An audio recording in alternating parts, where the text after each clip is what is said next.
Hey everyone, welcome back to the channel. Today, we're diving into a product that's been making some pretty bold claims. The BeeMedix Bee Venom Cream.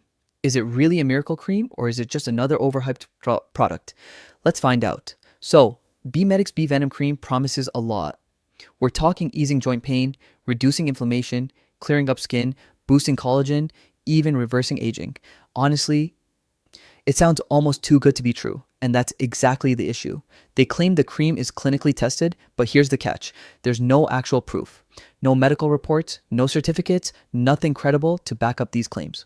The list of supposed benefits is massive. Arthritis, acne, wrinkles, wounds, and realistically, one cream can't do all that without solid scientific evidence. Now let's talk about the marketing. It's pushy. You'll see phrases like limited time offer, almost sold out, or high demand plastered all over the website. That's a classic tactic to make you buy before thinking. And those before and after photos, many look staged and some might even be of completely different people. Another red flag, every review on their site is glowing.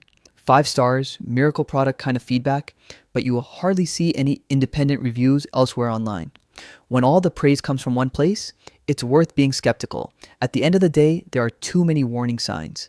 Without real evidence or trustworthy reviews, it's hard to take BeeMedix Bee Venom Cream seriously. It might just be all hype with very little to back it up. If you're curious about trying it, do your research and don't fall for flashy marketing. Products that promise everything rarely deliver anything. That's it for today's review. If you found this helpful, hit that like button and subscribe for more honest product breakdowns. And let me know in the comments, would you try a cream like this or does it sound too good to be true?